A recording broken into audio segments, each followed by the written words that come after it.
या इसको हम लोग बोलते हैं total economic value of environmental goods. देखिए इन्वायरमेंटल गुड्स करने का मतलब सारा चीज आ जा रहा है इसमें, जीव जंतु पेड़ पौधा है ना, हवा, सब चीज आ जा रहा है, सनलाइट सनसाइट है ना, सनरेज, झील, ये सारा चीज आ जा रहा है, बाघ शेर हाथी घोड़ा सब आ जाता है। ठीक है, तो जो भी चीज हम प्राकृतिक से जितना भी हम लोग यूज होता है, ठीक है, जितना भी बेनिफिट होता है, यहाँ पर बेसिकली हम लोग किस चीज का बात कर रहे हैं, कॉस्ट एंड बेनिफिट। ठीक है, उसको हम लोग कोशिश करेंगे क्या चीज मॉनेटरी फॉर्म में कन्वर्ट करने के लिए। देखिए इसका वैल्यूएशन करने से मतलब कि करने का दो मेथड होता है ना, जो आगे बताएंगे। पहले हम लोग देख लेते हैं कि इसका कॉस्ट हम लोग कैसे अरेंज करेंगे। कॉस्ट करने का मतलब आपका प्राइस पे करना होगा, और उससे हमको बेनिफिट कितना हो रहा है, मतलब लाभ कितना हो रहा है। तो ये दोनों हमको कैलकुलेट करना सबसे बड़ा चैलेंज का चीज होता है कि किसी भी इन्वायरमेंटल गुड्स का उसका हम वैल्यूएशन कैसे करेंगे। कैसे पता चलेगा कि एक पेड़ का जो कीमत है वो कितना होगा। ठीक है, इसलिए इसको हम लोग क्या बोलते हैं, टोटल इकोनॉमिक वैल्यू। ठीक है, तो ये बेसिकली क्या चीज बात करता है, कॉस्ट एंड बेनिफिट एनालिसिस को, कि एग्रीगेट कॉस्ट हमारा कितना होगा और एग्रीगेट बेनिफिट हमको कितना होगा।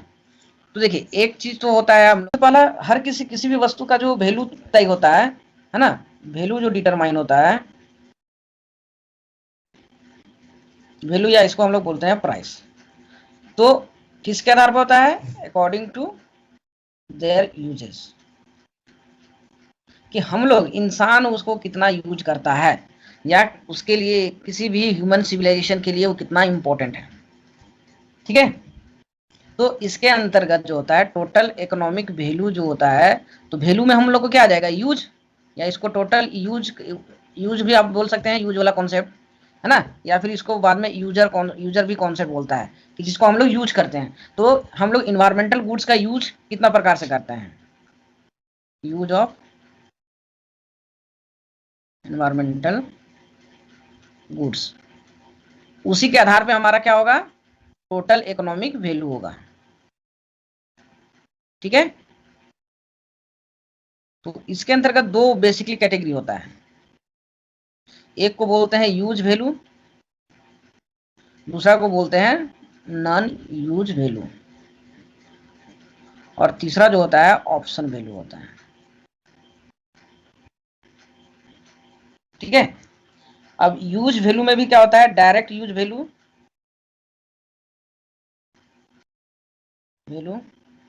और दूसरा जो होता है इनडायरेक्ट यूज वैल्यू।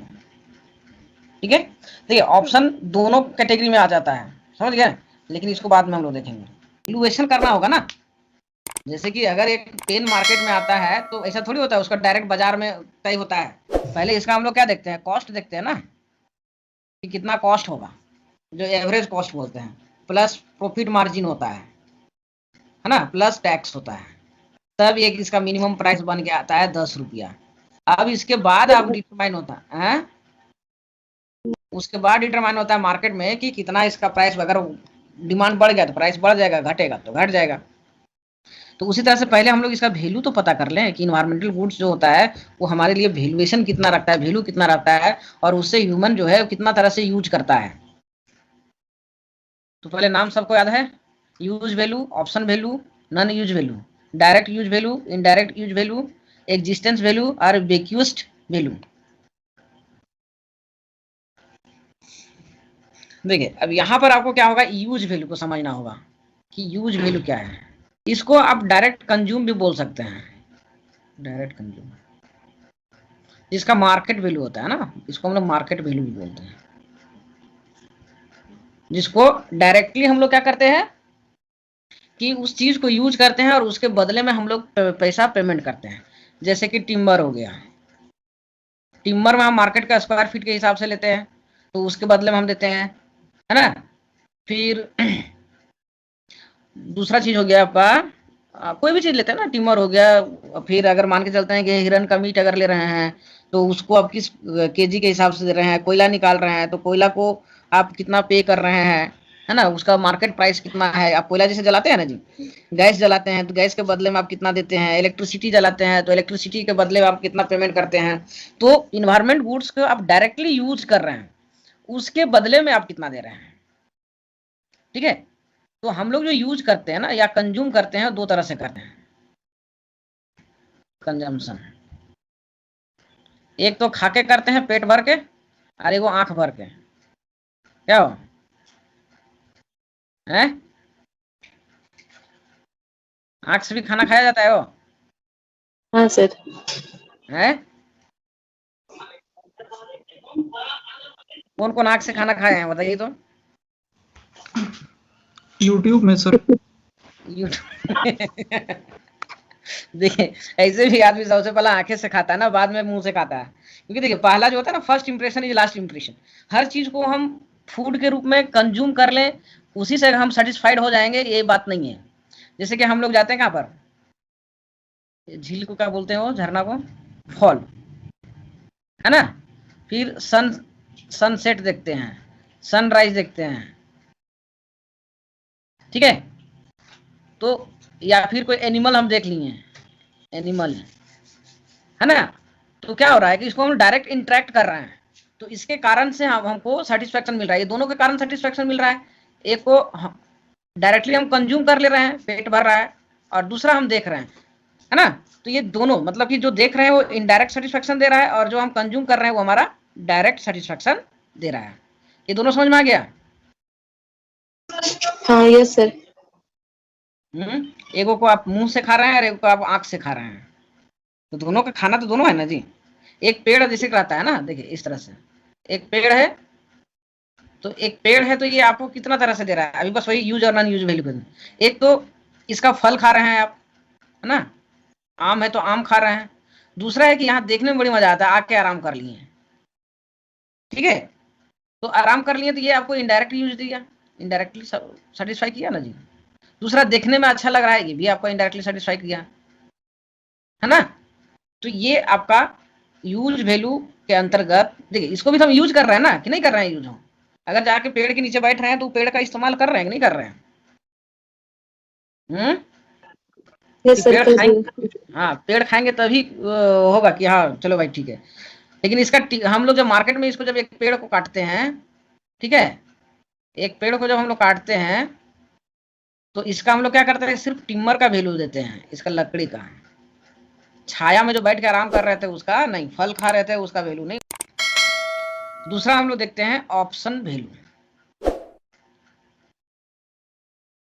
या अल्टरनेटिव यूज।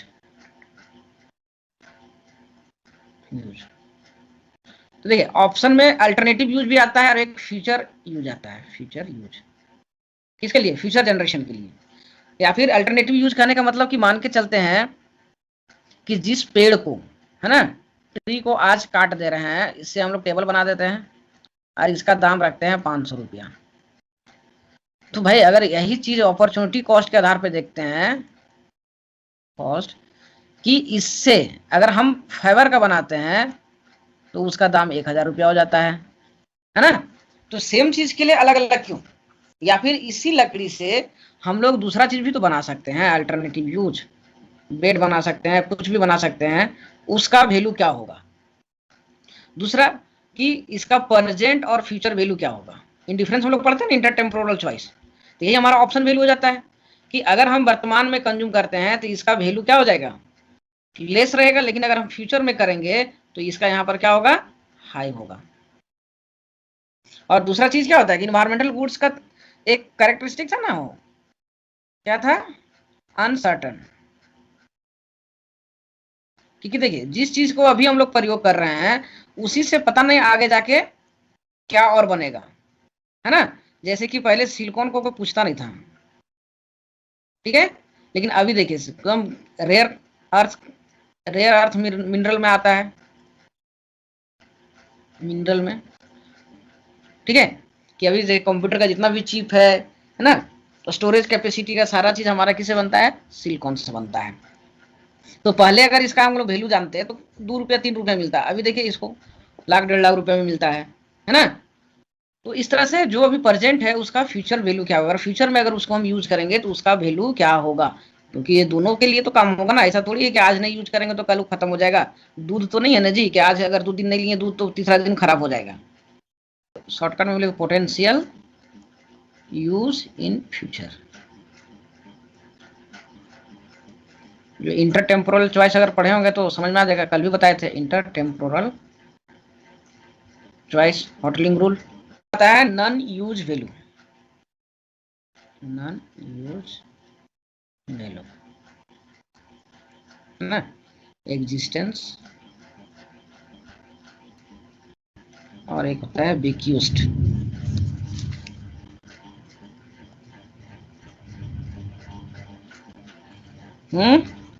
देखिए नॉन यूज वैल्यू करने का मतलब इसमें आप डायरेक्टली और इनडायरेक्टली कभी इन्वॉल्व नहीं है, नाइदर डायरेक्ट नॉर इनडायरेक्ट। ठीक है, जंगल में मोर है, अब उससे आपको क्या बेनिफिट है जी, उसमें कभी यूज करने गए नहीं, देखो नहीं किए। अमेजोन का जंगल है तो अमेजोन जंगल कभी गए हैं? नहीं देखे। जितना भी कीट मकोड़ा पतंग सांप बिच्छा होता है उसका आपके लाइफ में कोई यूज है? आप डायरेक्ट यूज करते हैं उसको? नहीं सर। नहीं ना। लेकिन क्या वो आपके लिए यूजेबल है? उसका रहना आपके अस्तित्व के लिए सही है? जी सर। है ना जी।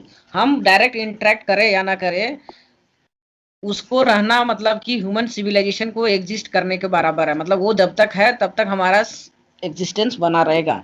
जैसे कि देखिए सबसे ज्यादा ऑक्सीजन कहाँ से प्रोड्यूस होता है पृथ्वी पर? अमेजोन के जंगलों से। हाँ, अमेजोन के जंगल से। जबकि वो मेरा कंट्री में आता भी नहीं है, कि ब्राजील रोक देता है वो कि हम अपना ऑक्सीजन नहीं देने देंगे। नहीं, पॉसिबल ऐसा भी नहीं करता है। है? नहीं करता है ना। तो भले वहां पर हम गए कभी नहीं, पता नहीं जिंदगी में कभी एक बार जाएंगे कि नहीं जाएंगे, लेकिन वो भी हमारे एग्जिस्टेंस के लिए जिम्मेदार है। अब इसका वैल्यू कितना लगाइएगा, तो वो किस में आ जाएगा आपका? एग्जिस्टेंस की, उसको रहने का, है ना। मतलब कि ह्यूमन सिविलाइजेशन को अगर एग्जिस्ट करना है तो उसको भी एग्जिस्टेंस होना पड़ेगा, रहना पड़ेगा। ठीक है। जैसे कि अब इसी में आता है आपका कि जो हमारा बर्ड्स है या स्पेसीज जो हैं, स्पीसीज, इन लोग को हम लोग कभी डायरेक्ट यूज करते हैं या देखते चाहे नहीं है, लेकिन इसको एग्जिस्ट रखना जरूरी होता है। बहुत को अच्छा लगता है ना, कि प्रोटेक्शन करना, जंगल प्रोटेक्शन करना, है ना। जंगल प्रोटेक्शन करने में इंडिया में एक बहुत अच्छा आंदोलन हुआ था। वो उस आंदोलन को क्या बोलते हैं? शायद मध्य प्रदेश में हुआ था। चिपको, चिपको मूवमेंट। हाँ, चिपको मूवमेंट, याद रखिएगा इसको, चिपको मूवमेंट। और झारखंड में क्या जो चलता है? जल जंगल और जमीन, है ना, माटी बेटी। ठीक है। तो ये हमारा हो गया क्या? एग्जिस्टेंस का वैल्यू। मतलब वो रहेगा, हम यूज करें या ना करें, उसको रहना जरूरी है। अमेजोन का जंगल को बचना जरूरी है। अगर नहीं बचेगा तो लोग ऑक्सीजन, जो अर्थ में ऑक्सीजन का मात्रा जो है वो क्या हो जाएगा? कम हो जाएगा। हम्म।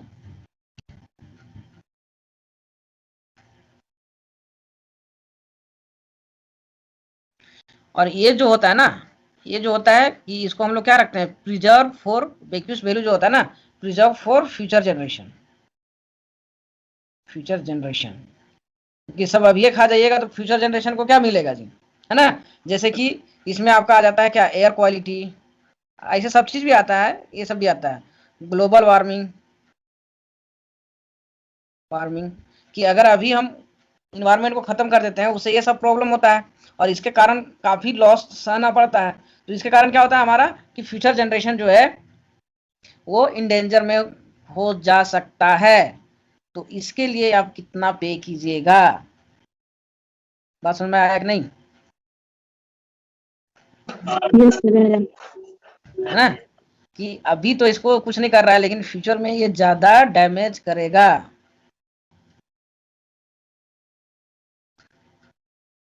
मेथड्स ऑफ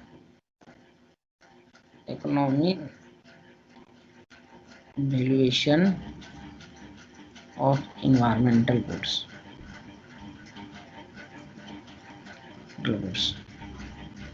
ठीक है। कि अब इसका जो वैल्यू होगा वो किन किन चीजों से कैसे उसको मापेंगे, समझ गए बात की नहीं। प्राइस डिटरमिनेशन, इतना सारा तो वैल्यू समझ में आ गया, उतना बेनिफिट हो रहा था आपको, तो भाई उतना बेनिफिट को हम लोग मापेंगे कैसे। एक होता है यूज वैल्यू, दूसरा क्या, फिर एक अलग से आता है यहाँ पर कैटेगरी जो उसमें बोले थे मार्केट बेस। इसको दो तरह से हम लोग क्या करते हैं, प्राइस डिटरमिनेशन करते हैं। एक तो हम लोग बोलते हैं एक्सपेरिमेंटल और दूसरा बोलते हैं हाइपोथेटिकल। किसका, नॉन यूज वैल्यू में, है ना। नॉन यूज वैल्यू को हम लोग कैसे मापते हैं, एक एक्सपेरिमेंटल और दूसरा हाइपोथेटिकल। एक्सपेरिमेंटल कहने का मतलब कि हम लोग साइंटिफिक मेथड से सारे जो लॉस हुआ है साइंटिफिक मेथड से उसको हम सब कैलकुलेट करें मॉनेटरी टर्म में, कि कितना हवा पर दूषित हुआ, उसके कारण कितना लागत लग रहा है ना, कितना बायोडाइवर्सिटी लॉस हुआ, ठीक है। उसके आधार पे हम लोग प्राइस रखें। तो देखिए ये पॉसिबल तो नहीं है कि अगर आप बोलिएगा कोयला निकालते हैं तो उसे कितना नुकसान हो रहा है, तो जोड़ने लगेगा तो उतना के बराबर कोई पैसा भी नहीं देगा, क्या जी। उतना जहाँ जंगल का उजड़ा, जंगल का कॉस्ट क्या होगा, छोटा छोटा जीव जंतु, मतलब कि एग्जैक्ट कैलकुलेशन नहीं कर सकते हैं, क्योंकि हमारे पास बायोडाइवर्सिटी का या फिर जो डायनेमिक इंटरेक्शन है हमारा बायोटिक और अबायोटिक के बीच, ये हमको पूरी तरह से नॉलेज नहीं होता है, जिसके कारण हम लोग एक्सपेरिमेंटल मेथड का प्रयोग करने में ज़्यादा कॉस्टली भी होता है और एप्रोप्रिएट या फिर कम समय में नहीं कर सकते हैं, ठीक है। तो नॉन यूज वैल्यू को हम लोग मापने के लिए ही प्रयोग करते हैं हाइपोथेटिकल मार्केट का, हाइपोथेटिकल मार्केट, ठीक है। और यूज वैल्यू जो होता है ये मार्केट बेस होता है, मार्केट बेस्ड मेजरमेंट, ठीक है। मार्केट बेस होता है, इसके साथ जो मेथड आता है इसको हम लोग बोलते हैं, पहला को हेडोनिक प्राइस,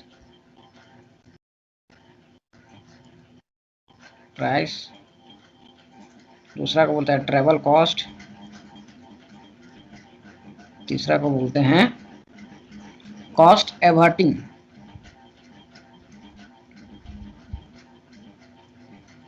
मेथड,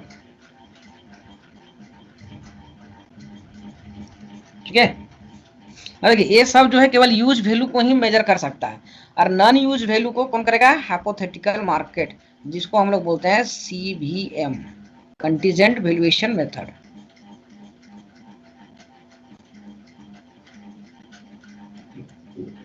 है ना। तो देखिए ये जो हमारा CVM मेथड है, इससे हम यूज वैल्यू को भी माप सकते हैं और नॉन यूज वैल्यू को भी माप सकते हैं,